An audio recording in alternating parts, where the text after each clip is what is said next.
Welcome to Midnight Shadows, where the darkness hides terrifying secrets. Tonight, I will take you into a story more haunting than your darkest nightmares. This is not just a legend, but the chilling truth behind one of the most cursed objects in history, Robert the Doll, believed to be the most haunted object in the world. The story begins when Robert was given to a boy named Eugene Otto, possibly by a maid who was fired for practicing voodoo. But what truly sends shivers down the spine is the terrifying curse that comes with the doll. Merely seeing its image is said to bring bad luck, and anyone daring to doubt Robert's power faces horrifying consequences. Are you brave enough to hear this story until the end? Be warned, from here, the shadows may consume you.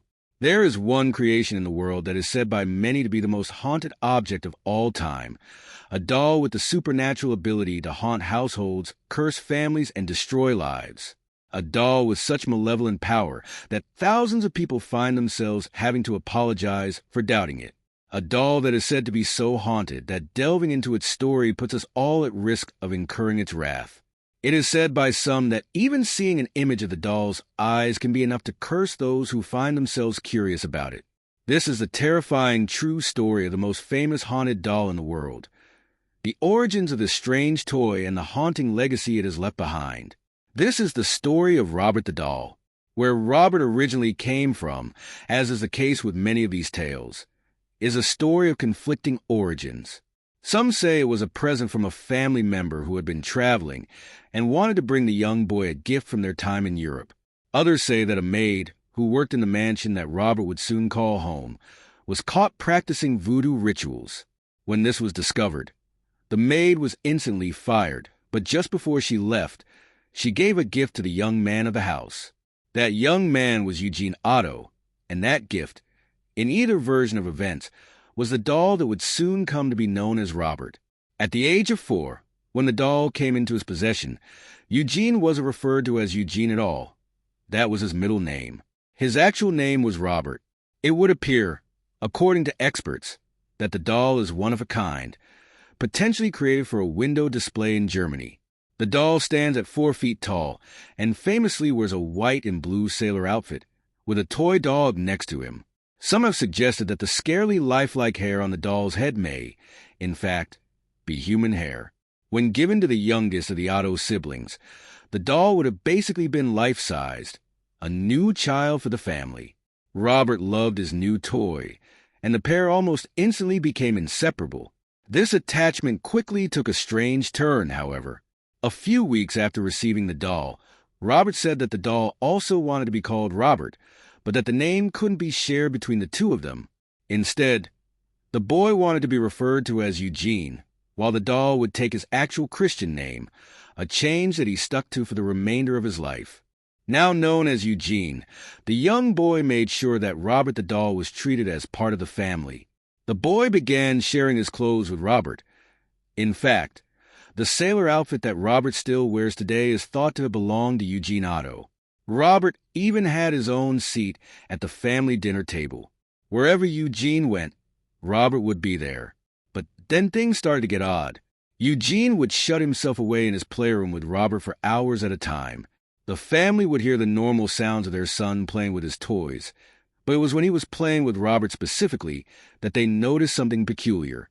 They would hear his normal youthful voice talking to Robert, but then they would hear another voice, a much deeper voice. No one else was ever in the room with Eugene, just the boy and his toys. Music. The family was never able to get Eugene to recreate the voice in front of them, and he was adamant that he wasn't creating the deeper voice himself. He said he had been talking to Robert, and Robert had been talking back to him. Both visitors to the house and family members became convinced that the expression on Robert's face would change slightly.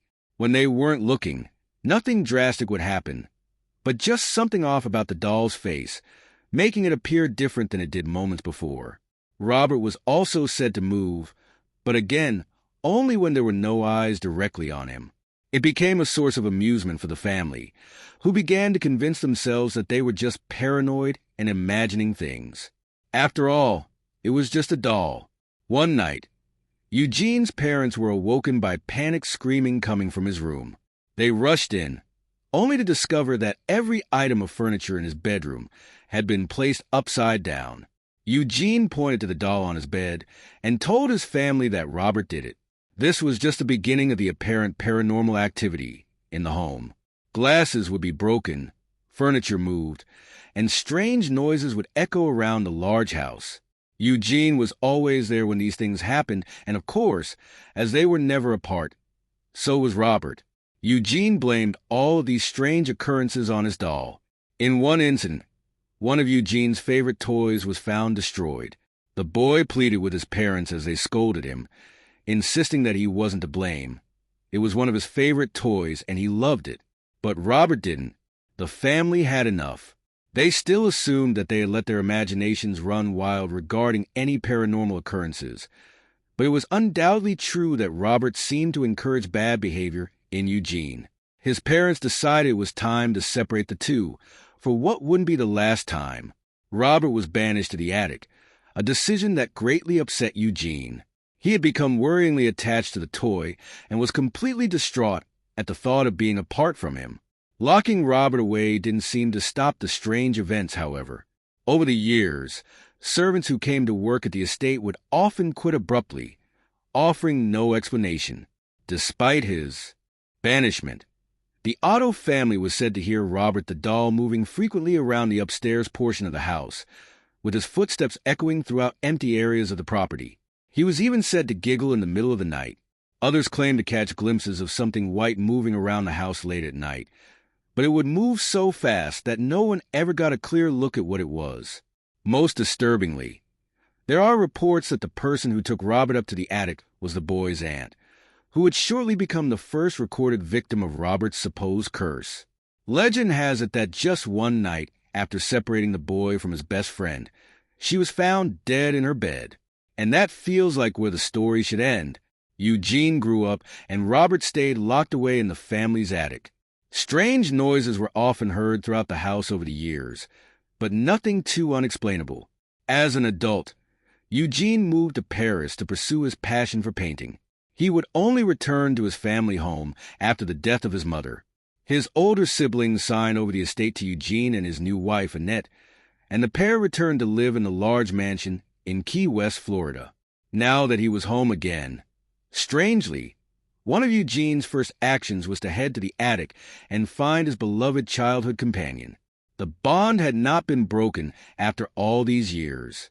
The pair immediately picked up where they had left off and became inseparable once again. Eugene even started commissioning furniture specifically for Robert. He would bring the doll everywhere with him, referring to him as though he were a real person.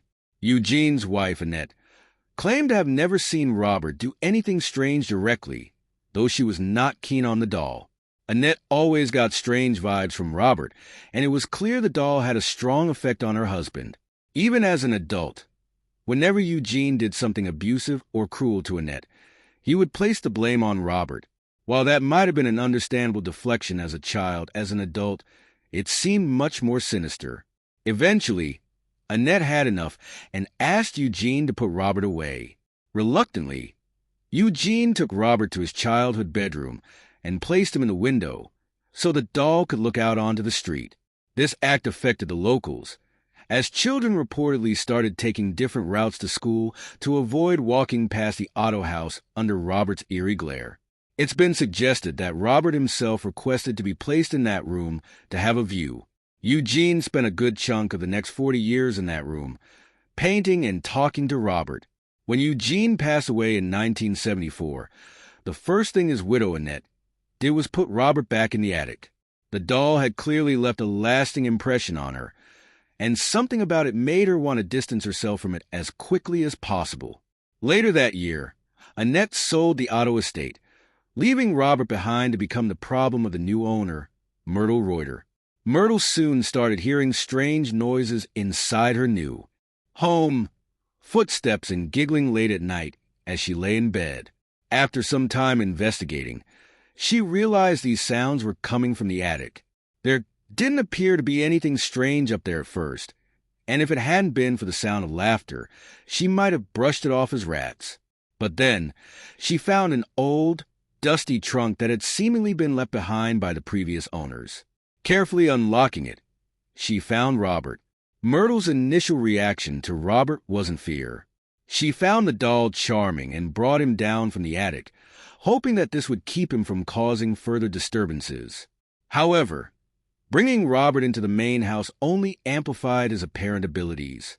Myrtle claimed that any time she or visitors said anything negative about Eugene, Robert's facial expression would change. Whatever strange bond existed between Eugene and Robert, it seemed the affection went both ways, with Robert still appearing fond of his previous owner. Despite the strange occurrences, Myrtle was not scared of Robert.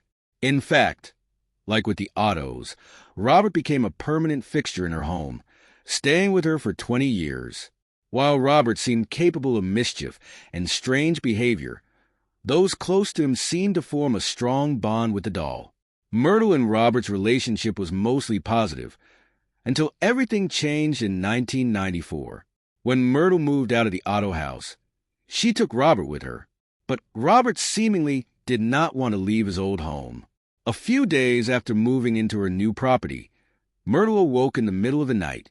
She walked to her bedroom door to get a glass of water, but to her confusion, she couldn't open the door. Despite the door not being locked, Myrtle struggled and struggled with the handle, as though trapped inside her room. The details of what happened for the remainder of that night have never been disclosed, but whatever took place was enough to change everything for Myrtle. The very next day, she donated Robert to the Fort East Martello Museum. Not long after this, Myrtle was found dead. The details of her death have not been made public, but again, there are conflicting stories about how much Myrtle informed the museum's assistant director about her experience with Robert. Some reports suggest that she introduced him as a member of the Otto family and that he was haunted, and she just couldn't handle him anymore.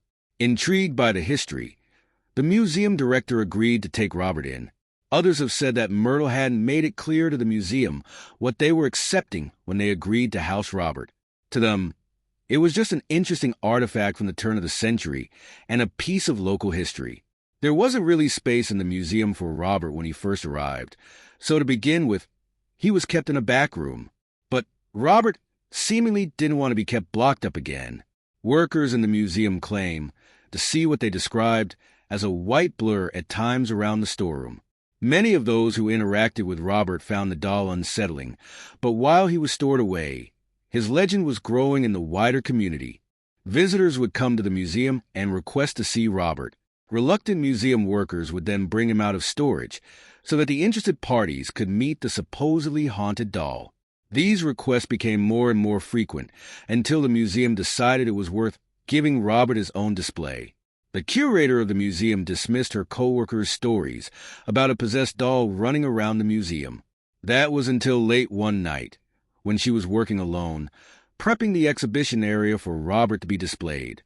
Whatever happened to her that night, she has refused to speak about publicly, but something scared her that evening to such a degree that witnesses claimed she came running out of the museum, screaming at the top of her lungs.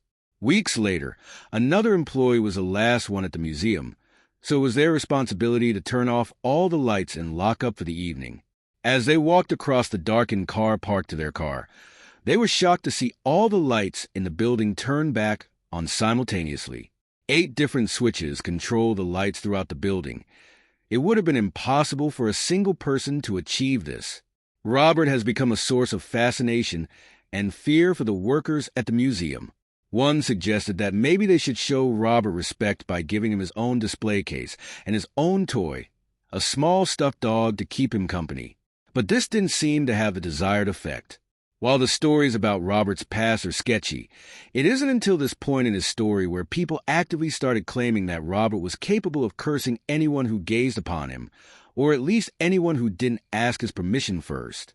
To begin with, visitors would report strange occurrences when they tried to take photos of Robert. Digital camera batteries would die in his presence, and then begin working again once outside the museum. Photos would come out blurry, blank, or entire memory cards would be wiped of images. In some cases, the total opposite would happen. One visitor claimed they took a couple of photos of Robert, only to return home, develop the photos, and discover that every single one on the reel was of Robert. The museum decided to put out a set of guidelines for any guests interacting with Robert. Every visitor must introduce themselves politely.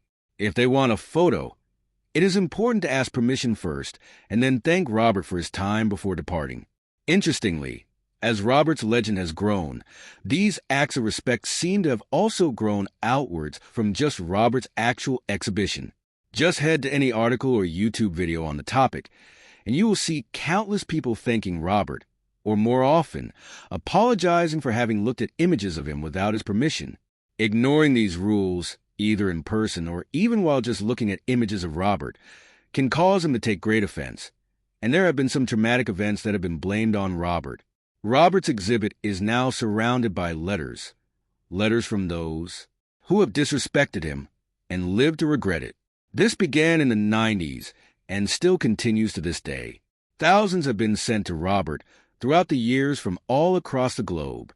The letters are all begging the doll to forgive them for any past indiscretions that may have offended Robert. Many, due to people not believing the true extent of Robert's powers, make jokes in his presence, and then head home to find out they had, in fact, welcomed in the curse of Robert to their home. Some experience mild inconveniences that the writer has attributed to Robert's displeasure. Others have seen their entire lives fall apart in the aftermath of their experience with Robert. Robert even receives gifts as a way of payment for showing him disrespect in the past. One of the stranger but more well-known people who have had a disastrous encounter with Robert is Black Sabbath frontman Ozzy Osbourne, who blamed the doll for the disastrous year he had after coming into contact with it, suffering pneumonia, undergoing surgery, and being diagnosed with Parkinson's.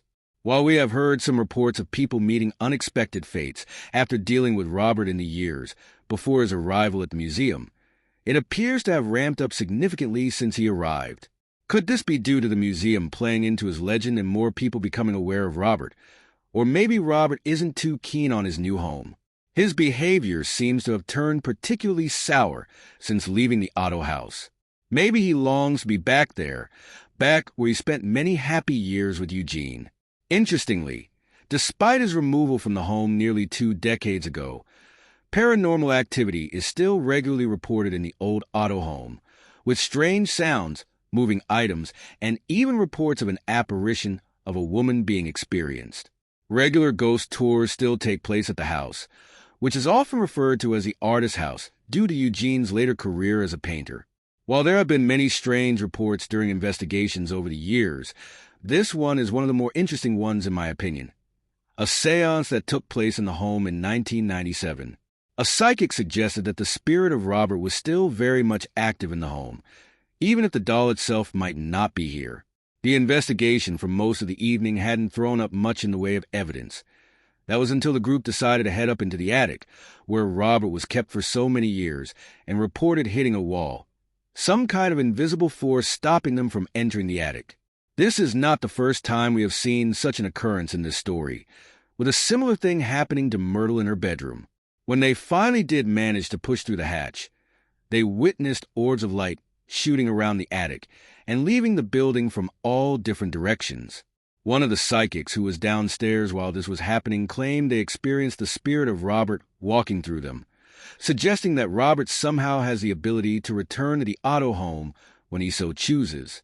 Although based on other reports, he may not be the only spirit that resides there. Many have researched the history of the Otto family to try and figure out who or what may have latched itself onto Robert the doll, but despite claims of voodoo rituals, jilted lovers, and illegitimate children, no concrete theories have ever come forward. So, to this day, Robert remains in his case at the museum, terrifying and fascinating visitors in equal measure, and seemingly impacting the lives of the thousands of people who decide to test themselves against his curse. Now that you've heard the story of Robert the doll, it's very possible that from his home in Florida, his eyes are trained on you in some way. Many people have heard this story over the years, but every now and then, he seems to single out someone who takes an interest in him. In the end, after years apart, Eugene reunited with Robert as an adult. He treated the doll as a living companion, and when Eugene passed away, Robert was put back in the attic. The new owner, Myrtle, experienced paranormal activities linked to Robert before donating him to a museum. Robert is now housed in a museum where workers reported strange occurrences, including lights turning on by themselves and cameras malfunctioning.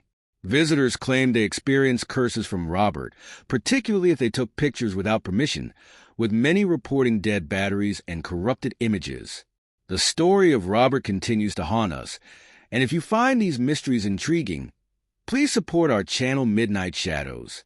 Don't forget to like this video, share it with your friends, and leave a comment about your experiences with ghost stories. We'd love to hear from you.